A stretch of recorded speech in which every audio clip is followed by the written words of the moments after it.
Hello, welcome to everyone on the line. We're so glad you could join us for today's webinar, Sourcing Trends and Challenges in 2017, Highlights from USFIA's Annual Benchmarking Study. This event was organized by the United States Fashion Industry Association, representing brands, retailers, importers, and wholesalers based in the U.S. and doing business globally. Now I'd like to take a moment to introduce our presenters for today. Today we have with us Dr. Sheng Liu and David Miller. Dr. Sheng Liu is an associate professor in the Department of Fashion and Apparel Studies at the University of Delaware. His research focuses on the economic and business aspects of the global soft goods industry, including international trade, trade policy, and the governance of the global apparel value chain. And for the past 4 years, USFIA has worked directly with him, and he's been the author of our fashion industry benchmarking study.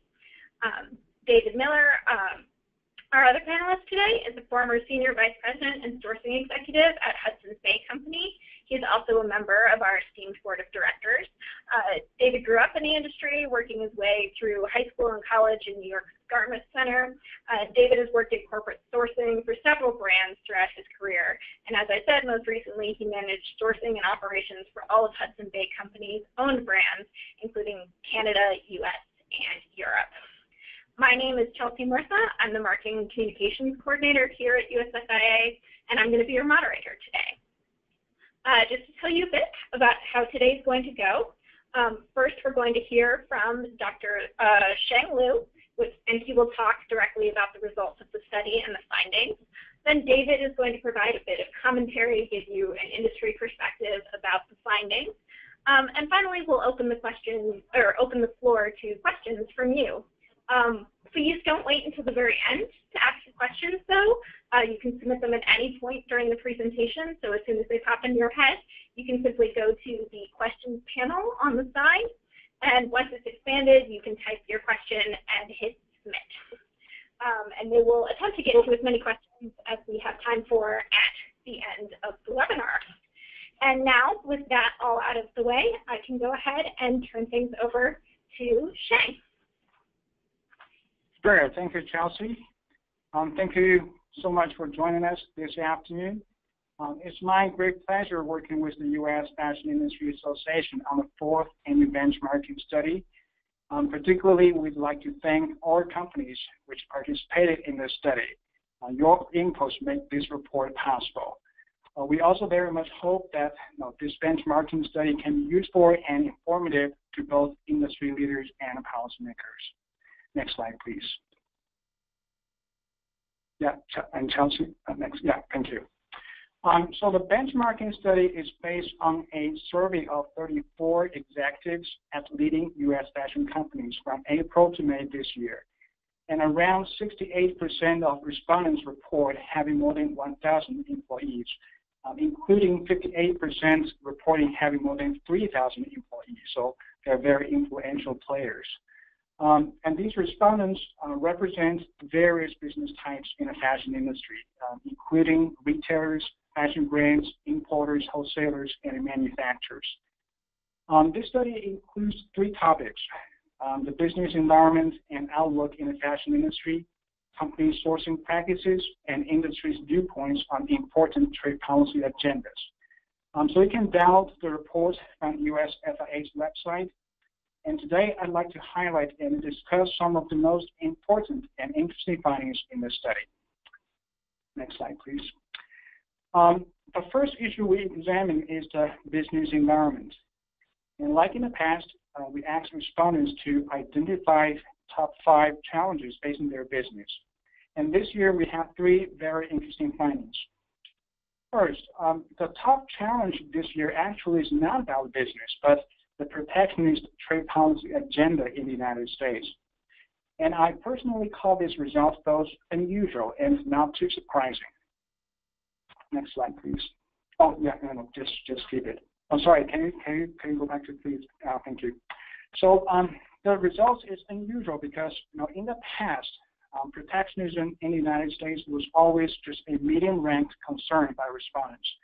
For example, it was the number 10 business challenge last year, However, just think about the record of trade policy in the new Trump administration so far this year. Pulling out of the Trans-Pacific Partnership, threatening to impose punitive tariffs on imports from major U.S. trading partners, to launching a 232 investigation, which was really used in the past. I think it is understandable why our respondents show great concerns about the trade policy trend and its implication on their business. Second, the next top two challenges are both about market competition, which is consistent with our findings last year. As we've heard a lot from news, some giant online merchants are posting growing financial pressure on traditional fashion brands and retailers. And I don't think this challenge will go away anytime soon. And next slide, please. Third, this year, respondents seems to feel much less pressures about the increasing production or sourcing cost. This used to be either the number one or number two top business concern, but it slipped to number 7 this year. As further shown on the slide, just around half of respondents expect a modest or slight increase in their sourcing cost in 2017, which is a substantial drop from 74 in 2016. And nearly 1/3 of respondents expect no change in their sourcing cost this year, which is much higher than only 7.4% last year. I have two explanations for these results. One is, I think, is because respondents may see protectionist trade policy agenda, market competition, will have a much broader and more strategic impact on their business. It is also likely that I think that the strong U.S. dollar as well as the record low oil price may help companies save money on sourcing and production cost. And definitely, companies' years of investment on supply chain management tools and technologies may also pay off. Next slide, please. And regarding the industry outlook, most respondents remain confident about the next 5 years. However, as you can see from the figure, the percentage of respondents holding an optimistic view fell to 71% this year, which is a record low since we began conducting the study in 2014. I think this result once again reflects the intense market competition in the U.S. fashion industry, as well as the negative impact of uncertainties in the market, from the world economy to the policy environment. Despite the relatively less optimistic industry outlook, the job market overall is doing well. This year, still around 80% of respondents say they plan to increase hiring in the next 5 years. And this makes sense because companies always need talents to drive their future business growth. Specifically, respondents say they're most likely to increase hiring for positions like supply chain specialist, data scientists, sourcing specialist, and market analyst.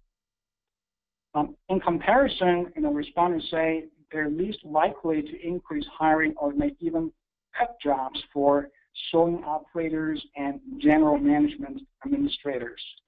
I have two comments here. First, I think this result indicates that U.S. fashion companies are looking for talents from an ever more diverse educational background. Not only just fashion merchandising majors like our students, but also graduates from programs such as engineering and business analytics. And of course, this is in large part because the fashion industry is quickly changing in nature.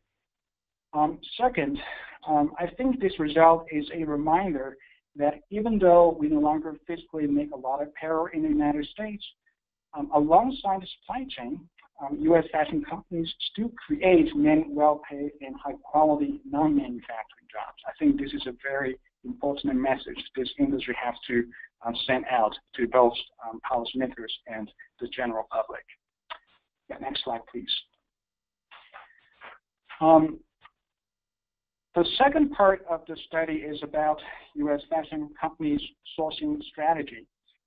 And this year, respondents report sourcing from as many as 51 different countries and regions, which is close to 56 last year. And consistent with trade statistics, Asia as a whole remains the dominant sourcing base for U.S. fashion companies. As you can see, 8 out of the top 10 most used sourcing destinations by respondents are based in Asia, led by China, Vietnam, and India. And meanwhile, we find that sourcing from the Western Hemisphere is growing in popularity, including sourcing locally from the United States and from members of NAFTA and CAFTA, such as Guatemala and El Salvador. Next slide, please. Yeah, next slide, please. Yeah, thank you. Now let's take a look at some specific sourcing practices.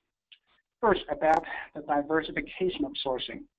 So, as you can see, most respondents continue to maintain a relatively diversified sourcing base. The general pattern we find is larger companies are sourcing from more countries. So this year, for companies with more than 1,000 employees, they typically source from more than 10 different countries, including around 1/3 sourcing from over 20 different countries. And for companies with less than 1,000 employees, they mostly source from 6 to 10 different countries. Yeah, next slide. And we further find that retailers overall maintain a more diversified sourcing base than brands, importers, wholesalers, and manufacturers. So as you can see from the slide, over 70% of self-identified retailers source from more than 10 different countries or regions in 2017. That's higher than 57% of the total respondents. Next slide, please. This year, we further asked respondents to tell us about their detailed sourcing portfolio. Interesting enough, the most commonly adopted sourcing model has shifted from China plus many to China plus Vietnam plus many. Specifically, as you can see from the slide, China now typically accounts for like 30 to 50% of a company's total sourcing value or volume. And to be noted, and this year, even fewer respondents say they get more than 50% of their sourcing orders to China. 19% is down from 23% in 2016. So definitely, companies are not putting all eggs in one basket. Vietnam continues to be a rising star. It now typically accounts for 11 to 30% of a company's total sourcing value or volume.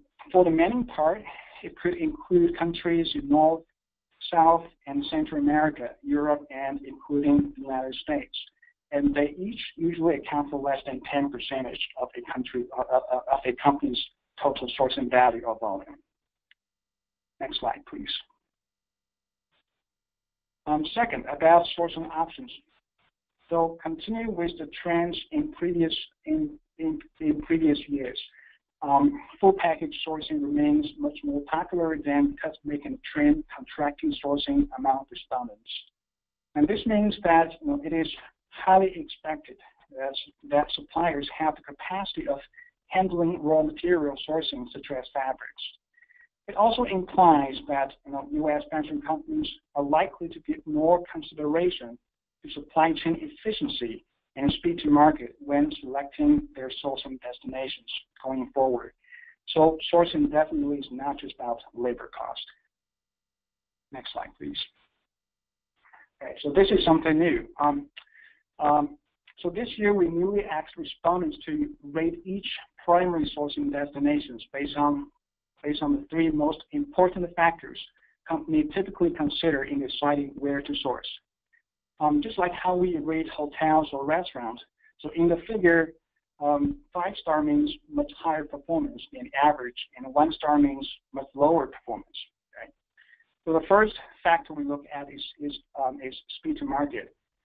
Not surprisingly, the United States, Mexico, and members of CAFTA outperform all Asian suppliers because of the geographic location. Respondents also say that the lead time in general is shorter when they source from China and Vietnam compared with the rest of Asia. In terms of sourcing cost, respondents say Made in Bangladesh is the most competitive, followed by members of the African Growth and Opportunity Act, AGOA, and several Asian suppliers. In comparison, sourcing from the United States, Mexico, and CAFTA region will incur a relatively higher cost. Regarding the risk of compliance, that is meeting the factory, social, and environmental standard, the respondents say, sourcing from the U.S. overall will incur the lowest risk. In comparison, respondents think sourcing from Bangladesh, Cambodia, and India involve relatively high compliance risk. By the way, the results here you see in the figure are not my personal evaluation of these sourcing destinations. We just objectively and fairly report how respondents think about each country or region. But overall, you can see no sourcing destination is perfect. This is why U.S. fashion companies typically use a basket of sourcing destinations to balance the needs of cost, speed to market, flexibility, and risk control. Next slide, please. Fourth, about supply chain risks. This year, again, we asked respondents to report their perceived supply chain risks. Trade compliance, ranging from social responsibility, factory safety, to meeting the environmental standards, is ranked the top risk, followed by the labor dispute. And the risk from natural disaster is of the least concern. Next slide, please.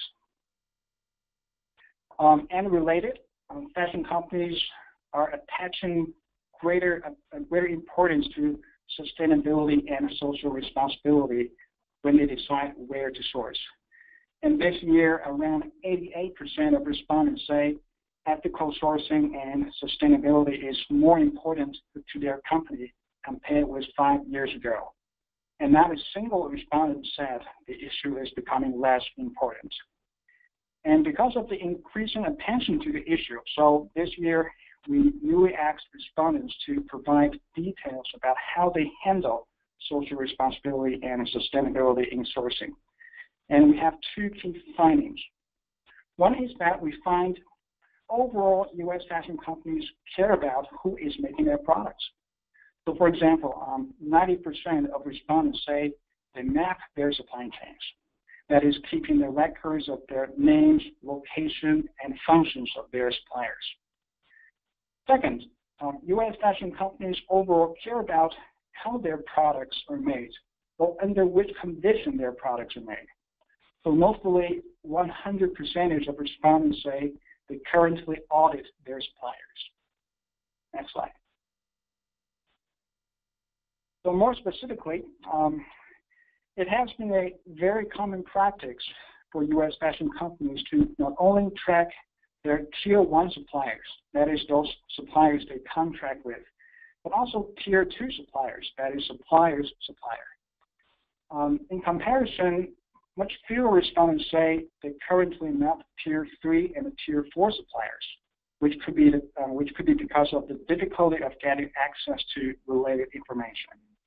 As we know that the fashion supply chains today are very global and highly fragmented.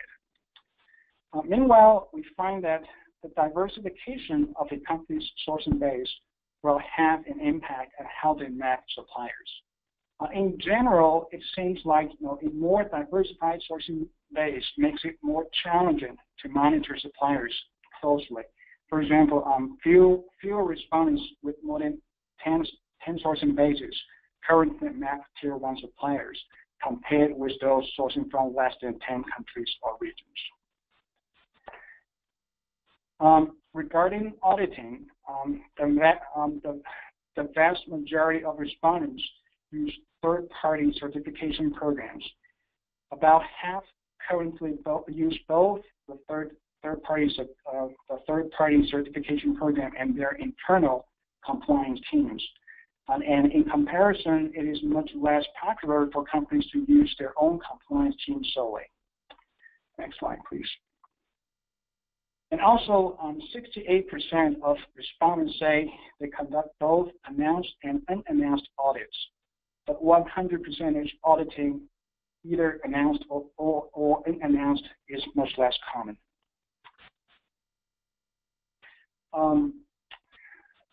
And in addition, regarding the content of auditing, respondents say they usually focus on three primary areas: treatment of workers, suppliers' fire safety, and suppliers' building safety. So once again, we hope these numbers are helpful and can provide some objective and fact-based insights into how U.S. fashion companies handle social responsibility in sourcing. Next slide, please. Okay. A few emerging sourcing trends are worth watching. First, we find that the majority of respondents will continue to adjust their sourcing base in the next 2 years, but kind of different from last year. So last year we actually had two camps. Some companies plan to source from more countries and regions, but also quite a few plan to consolidate their existing sourcing base. But as you can see from the figure, the red part on the left, this year a much higher percentage of respondents say they plan to make their sourcing base more diversified in the next 2 years. And this is a trend especially among companies currently sourcing from more than 10 different countries. So why is that? I think market expansion can be a driver, but considering the particular policy environment right now, I think companies may also use diversification to mitigate the potential market risk and supply chain disruptions. Next slide. Second, we find that fashion companies continue to actively seek China's replacement. Some popular sourcing destinations on the rise include members of CAFTA, reflect the trend of near sourcing, Vietnam and Bangladesh. Next slide. Meanwhile, about 46% of respondents expect to somewhat decrease sourcing from China over the next 2 years. But this number went down from 58% in 2016. Also to be noted, nearly half of respondents expect to maintain their current sourcing value of volume from China in the next 2 years. So it is not a case that U.S. fashion companies are leaving China. I think many companies just trying to gradually source less from China. Next slide, please. And actually, my personal observation is China will remain the single largest apparel supplier to the U.S. market in the next few years. And here's why. So I took a look at the value of U.S. textile and apparel imports in 2016 at the product level. So the data in the slide was from the Office of Textiles and Apparel, TexDAP. As you can see, of the total 106 categories of apparel, China was the top supplier for as many as 88 categories. And in comparison, Vietnam was the top supplier for only 4 apparel categories, and for Bangladesh, only 2. Okay, so you can see the gap here. Next slide, please. And China not only is the top supplier, but also enjoys huge advantages. So for those categories that China was the top supplier, China's market share on average reached 53% for apparel, and the share for the second top supplier on average was only 15%. So the gap is about 38 percentage points. So surely it will take a while for any country to catch up with China.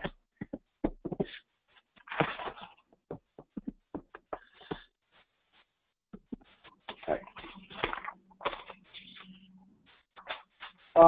And here are some additional qualitative comments from respondents regarding China's competitiveness as a sourcing destination. And while you read these comments, you can see one very important competitiveness is China's enormous manufacturing capacity. Basically, you can place any order in any quantity from China. And the second is China's overall supply chain efficiency, because China has a relatively complete supply chain. Next slide, please.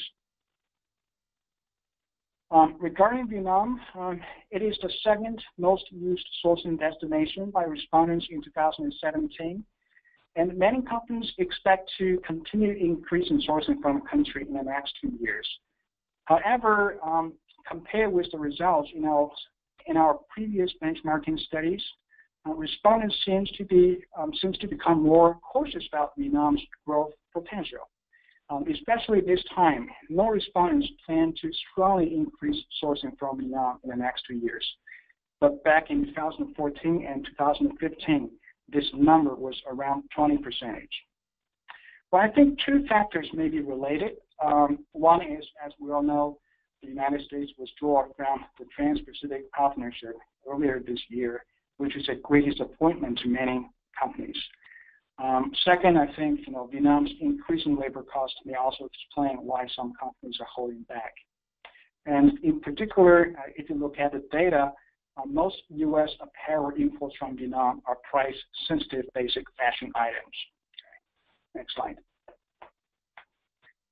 Regarding Bangladesh, it is the 7th most used sourcing destination this year. And overall, I think respondents are still interested in expanding sourcing from Bangladesh. But meanwhile, companies are also becoming more cautious of doing so, especially if you compare the results this year with the numbers in 2015 and 2014. It is evident that the percentage of respondents which expect to increase sourcing from Bangladesh has fallen substantially. As we mentioned earlier, Made in Bangladesh enjoys a prominent price advantage over many Asian suppliers, but respondents see sourcing from Bangladesh involves high compliance risk, and this could be a very critical factor that holds companies from increasing sourcing from the country further. Next slide. The third part of the study is about fashion companies' views on trade policy. The first issue we examined is the utilization of free trade agreements. Like what we found in the past, many free trade agreements enacted in the United States remain underutilized by U.S. fashion companies. Kind of disappointing. This year, the situation seems to get even worse. Results show that only NAFTA is utilized by more than half of respondents. Particularly, sometimes companies would rather give up the preferential duty treatment when they import from NAFTA region, from the FTA region. For example, as many as 38% of respondents say they imported from CAFTA members, but they did not use CAFTA. Next slide, please. And our results actually is very consistent with the trend at the macro industry level. According to statistics, once again from the Office of Textile and Apparel, the share of U.S. apparel imports entering under FTAs has been declining since 2012. In 2016, the share was only 15.6%, which remains one of the lowest in history. As you can see from the slide, basically, in the past 10 years, we have more FTAs in force, but less imports came from the FTA regions. Next slide. And trade statistics further support our finding that companies sometimes do not claim duty-free benefits of FTAs, even though they imported textile and apparel from the FTA region. For example, in 2016, about 24% textile and apparel imported from CAFTA and 16% from NAFTA did not take advantage of duty-free treatment granted by these two agreements. So why are U.S. fashion companies are not using FTAs more? A couple of reasons here. First, I think Asia currently is the largest source of apparel for U.S. companies, yet there are very few U.S. FTA with Asian countries. Second, in many cases, companies find it very hard to meet the strict yarn forward rules of origin in FTAs. For example, good quality fabrics at a competitive price are not always available in the FTA region. And the third, I think the expiration of some important mechanisms in FTAs, such as the tariff preference level, also discourages companies to use the agreement. So overall, I think it's a mix of factors. but definitely something needs to be improved here. Next slide, please. In addition to FTA usage, we also asked respondents to tell us about their views on some critical textile and apparel trade policies that matter to their business. First, respondents unanimously oppose the U.S. Border Adjustment Tax BAT. As many as 84% actually strongly oppose the BAT proposal. I think it is a great relief to the U.S. fashion industry that BAT has been cut from the House Republican Tax Reform Plan. Next slide. We also find that respondents predominantly support further eliminating trade barriers of all kinds, from remaining tariff barriers, overcomplicated documentation requirements at the border, to the strict yarn forward rules of origin. Next slide, please. Yeah. And moreover, the majority of respondents hope that the GSP program can be extended to textile, apparel, and footwear, and they also support the negotiation of accumulation for textile and apparel in all existing and future FTAs. Next slide. Yeah. Two trade policy issues remain controversial among respondents. One is about adding provisions addressing currency manipulation in free trade agreements, and the second is about adding environmental standards in FTAs. We didn't ask why, but we all know that these two policy issues are very complicated and involve stakeholders with competing interests. Next slide, please. Last but not least, this year we asked respondents to identify the top non-tariff barriers they face in sourcing. Companies say the complex standards on labeling and testing is their top concern. The next two top barriers are both about customs, including the complex rules for the valuation of goods at customs and the administrative and bureaucratic delays at the border. We will continue to monitor the issues of non-tariff barriers in the future studies and try to gain more insights into how they affect companies' sourcing. So that concludes my presentation, and please feel free to let us know if you have any questions, feedback, or suggestions about our study. Thank you very much. Back to you, Chelsea. Great. Thank you so much, Sheng. So now we're going to go ahead and turn to David, and he's just going to give us some of his thoughts about the findings from the study. So, David, over to you. Thank you. Thanks, Chelsea, very much, and thank you, Sheng, for not only the survey but for the analysis. I think your observations are spot on, honestly. So from my perspective, and to add some thoughts to the results, I'll give you a few bullet points rather, on the same format that Sheng talked about. I'll say first, though, that I think, and as I was, of course, I took the survey. So as I took the survey, I was thinking to myself, the number one concern for me as a sourcing executive is uncertainty. And I would say it's probably the number one concern for a lot of sourcing execs today. And whether it's political or economic in nature, the sourcing environment is becoming very hard for us to predict. And that being said, I think strategic approach is for sure the best way forward for all of us.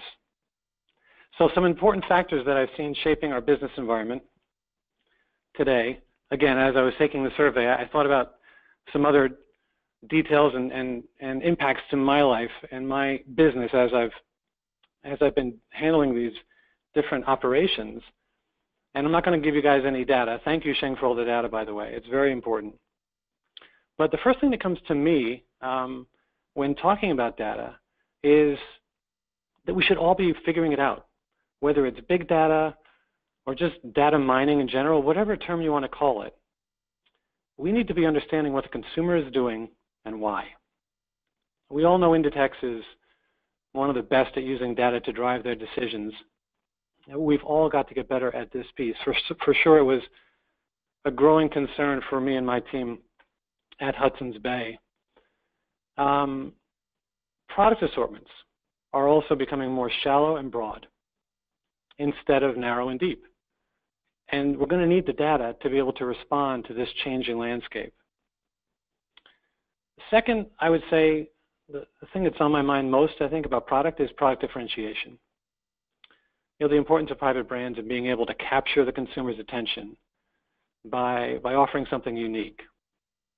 The private brands have always been important as a margin driver, but with today's inventory and store levels and so many points of sale, making sure you have a reason for the consumer to come into the store or to stay on your website is key.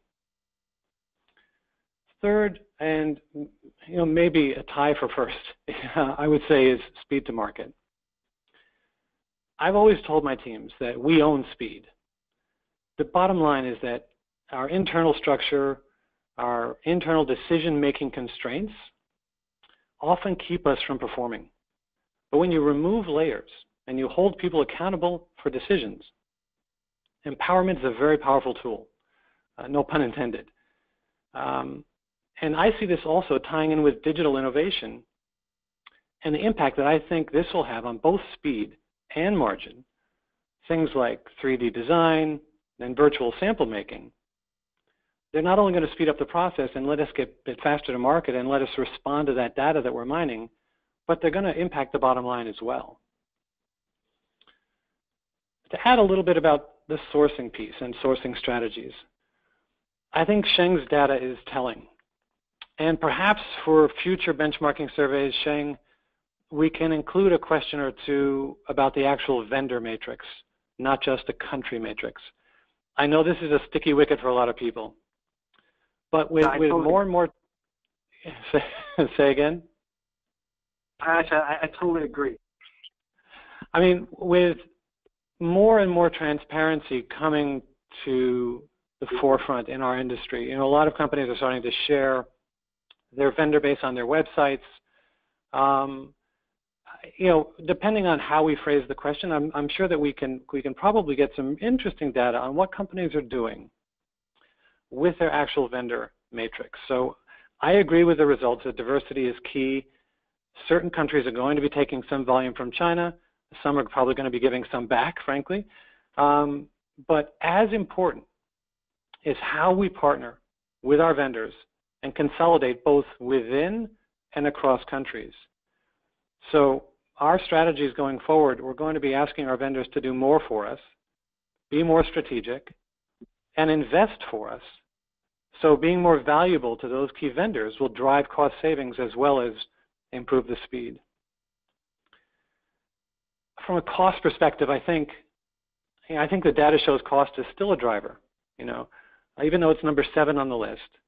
And simply and almost primarily because of the increase in Bangladesh's penetration, especially for the U.S. market. And I agree with you, Sheng. I was going to say that the drop in Vietnam is not simply due to the loss of TPP, but to the rising labor rates. But, labor rates have been going up in Asia for years, and it's not just Vietnam. It's virtually every major sourcing hub is facing significant currency and labor issues. And to Sheng's point about currency at some point down the road, maybe it was not specifically in this edit of the presentation, but currency exchange has a very big impact on the labor rates, in some cases even mitigating the rise in labor to a degree. So I'm often coaching my sourcing teams to really not only understand what's happening with labor in your markets, but what's happening with currency in your markets. From a country perspective, I would say I think several of Africa's countries will become more and more important over the next 5 to 10 years. Again, I think this is something we can probably dive into in the future, Sheng. I've always said I didn't think there was going to be a fourth world, but maybe Africa is it. Bottom line, I think the sourcing teams are going to have to get smarter about how they partner with their vendors and how they engineer the product to keep costs down. Again, speaking to a more strategic approach instead of just simply chasing the nickel. With respect to FTAs, and trade policy. Again, I think Sheng's survey hit the right buttons. I was frankly surprised to see a drop in the use of FTAs, maybe because when I was with HPC, we had a profound impact on some of these countries because we had produced a fairly significant percentage in duty-free countries, both for the Canadian and the European markets. There's frankly more opportunity to produce duty-free for both Canada and the EU, and you know, from a U.S. perspective, I can certainly see why the utilization of FTAs would be down. You know, my experience prior to HPC might prove out some of Sheng's data. You know, when I was focused on the U.S. market, I worked in these countries for primarily larger volume basics business. And in fact, I felt boxed out of FTA vendors because their MOQ was too high, or they weren't capable enough in product development to help us grow the business. Fashion products, especially with more shallow assortments, are hard to execute in some of these countries.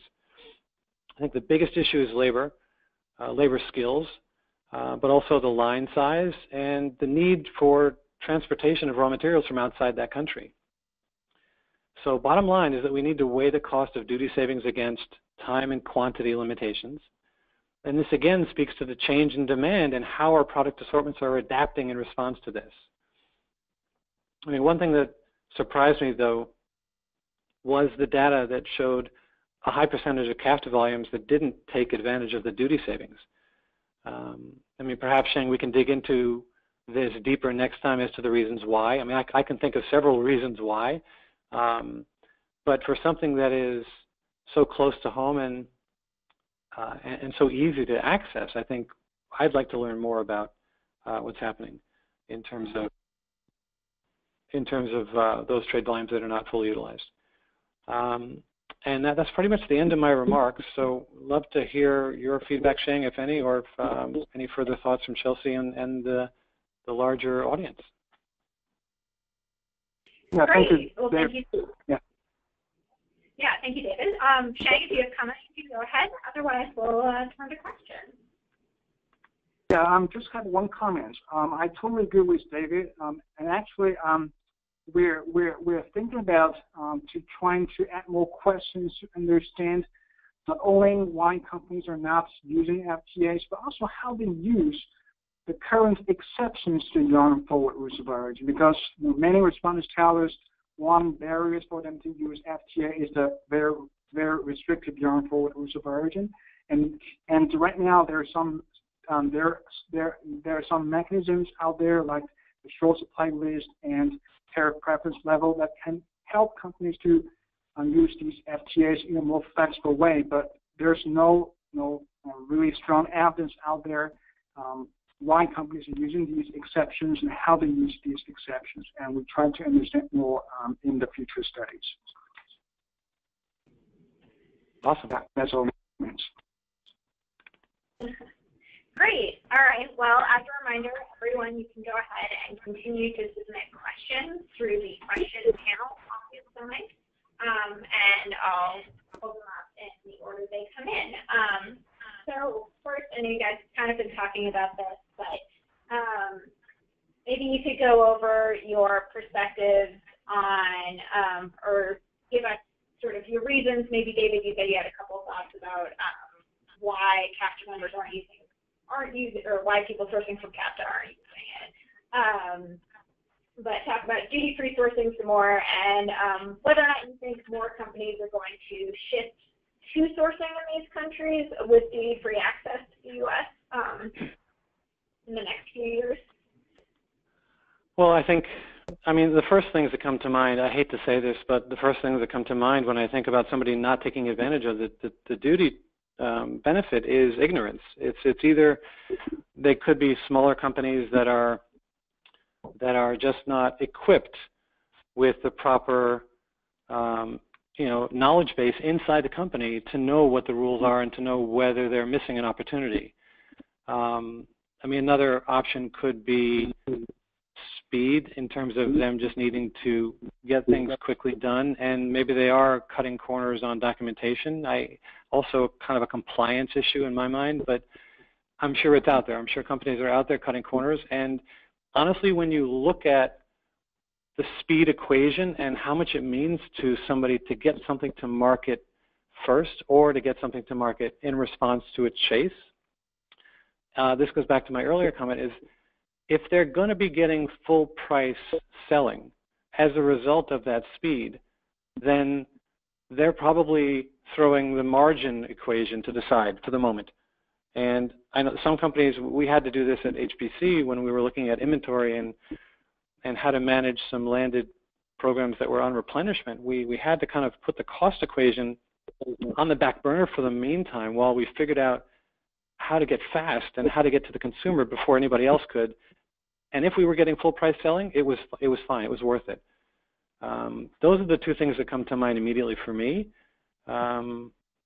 Again, I would venture to say that the rules of origin and the complexity of getting it done internally might be an obstacle for some companies.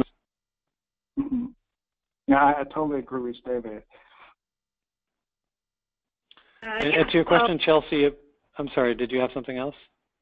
Oh, well, I was just going to say it seems like maybe this is why companies are saying they're going to be increasing hiring in supply chain specialists and sourcing specialists. Yeah, absolutely. Definitely. Truly, the rule is getting more and more complicated. And also, I have to point out, yarn forward, rules of origin is a kind of buzzword these days. But actually, if you look at these FTAs, there's no term called yarn forward. Each FTA have their own definition of what is yarn forward. You have to go very deep into how they define these terms. So really, the rule itself is very complicated, and also a lot of exceptions to the yarn forward rules of origin. So really, it's a very daunting task for companies to really figure out what's going on there. Yeah. Well, all the more to your other question, Chelsea, about whether companies will be doing more. I'm sure you're getting a lot of companies out there that are adopting a wait-and-see attitude, depending on what happens with our government's legislative agenda or lack thereof, depending on where you sit. And I think it's going to be probably a year from today, very similar results. I think for sure uncertainty would drive caution in some cases. Again, depending on the size of your company and depending on the product you're making, sometimes, I think people get a little gun shy about exploring new markets when, they're not quite sure what's going to happen in that market. So it's going to be interesting to see the results a year from today. Mm-hmm. Yeah. Okay, so looking backwards a bit, Sheng, would you have expected the responses on the utilization of FTAs to be significantly different if TPP had gone through, or do you think the non-tariff barriers that exist still be depressing the utilization of FTAs? I'm sorry, can you repeat the question because it's not that clear on my side? So looking backwards, if TPP had gone through, would you have expected the response on the utilization of FTAs to be significantly different, or would the non-tariff barriers that exist still have depressed the use of FTAs? That's a very interesting question. Well, first of all, I would say last year we did include some detailed analysis on how companies plan to use TPP should it was put into force. My kind of general feeling is TPP is somehow different from NAFTA, from CAFTA, largely because of the supply chain. So when we talk about NAFTA and CAFTA, it's about the Western Hemisphere supply chain. So basically, these countries use a lot of U.S.-made textile inputs like yarn and fabrics. But for TPP, when we talk about Vietnam also need a lot of textile imports, but mostly they come from China. Okay? And Vietnam, really, I personally don't think Vietnam well likely to import a lot of textiles from the U.S. because of the distance. Even we have a very strict yarn forward rules of origin out there. So maybe at the very beginning, Vietnam maybe just forego FTA benefits, but definitely TPP in place will drive a lot of investment to Vietnam to help it to build its own textile industry. And gradually, when Vietnam has its own textile industry, even we have very restricted yarn forward rules of origin, still, you can fulfill that requirements. So I think, even you look, both evaluating, if you're evaluating the utilization of free trade agreements between TPP and national capital, but I think the nature of the problem is different. And also, I think non-tariff barriers definitely is a concern to companies because tariff rates, no matter how, is getting lower and lower. But non-tariff barriers, not only they take a lot of different forms, but also our understanding about their impacts are not that clear compared with tariff. Because tariff is a very mature tariff trade barriers, and there has been a lot of studies out there. But for non-tariff barriers, it's very difficult to quantify their impact. So that's why we try to use the survey, use the benchmarking study as an opportunity to help policymakers to understand what kind of non-tariff barriers are of the most concern to U.S. fashion companies, and how we can work with policymakers to make sure that the trade barriers can be lower and eventually can benefit the industry. Okay. So now maybe you two could talk a little bit about sourcing in Africa. I know, David, you mentioned it in your comments, and I think, Sheng, you said earlier that members of AGOA were fairly competitive in terms of sourcing costs. Do you have sort of more to say about Africa as a sourcing destination going forward? And, Sure. I just have one comment. So even though we talk about sourcing from one specific country, but once again, I think in today's world, it's really about supply chain. It's not just about country A compete with country B, but it's really about like the Western Hemisphere supply chain versus or compete with Asia-based supply chain. So for African countries, I think one of their biggest disadvantage is it kind of does not belong to any major supply chain around the world. So there are three major supply chains in the world right now. One is the Western Hemisphere supply chain, second is Asia, and the third is Europe. But Africa kind of is alone, it stands alone. So this is why it's kind of put them at a disadvantage in competing with joint supplies by Asian suppliers. I think one thing we can really keep an eye on is to which extent AGOA's third country fabric provision can drive more investment of textile mills in Africa. Because I think in the long run, how competitive a country can serve as an apparel supplier largely depends on how competitive they can make textiles. Because companies right now, they really, as we indicated in the benchmarking study, companies right now, they're very interested in full package sourcing, and they pay a lot of attention to speed to market, not just about the cost. And once you have a local textile industry, this will substantially improve your speed to market and make your final product even more price competitive. But I think one thing we can watch is to which extent Africa can rely on their own textile industry rather than have to import textile inputs from the third country. But definitely, I think AGOA plays a very important role in kind of, just as David said, give companies some certainty. So at least I know, okay, AGOA will be there for 10 years, so maybe I can, commit some long-term investment in the region. And gradually, with more volumes, when U.S. or EU fashion brands and retailers import more from AGOA, and textile mills will come in, and gradually their industry can kind of update or upgrade.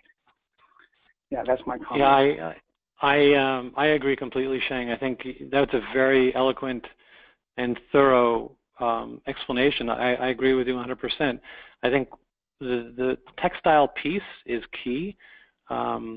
Building, infrastructure in those countries is also key. I think China is, because they've got their arms tied a little bit working and investing internally, China is now looking to the rest of the world, and Africa is on their list.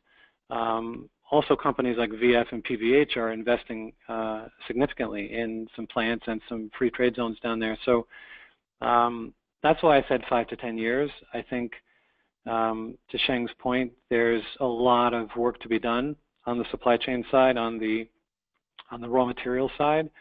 But as long as large companies are making investments, and as long as China is continuing to make an investment in some of those countries, Ethiopia is the first that comes to mind. I think it's something we all as sourcing executives need to be watching. I would never be able to, like, I have a minimum issue in Jordan. I'm definitely going to have a minimum issue in Ethiopia, but and there is no factory for me to go knock on the door and talk to today, really, that I would feel comfortable with. But 5 to 10 years from now, I think there's probably going to be some headway made on the infrastructure side and the raw material side. Great. Well, I think we're going to go ahead and wrap up. Now the hour is drawn to an end, but I hope everyone joins me in thanking Sheng and David for wonderful presentations and comments today. As a reminder, everyone who is registered for the webinar will receive an email containing the slide deck and a recording of today's session. You can always reach out to Sheng or us if you have any more questions. We'll be happy to answer those for you.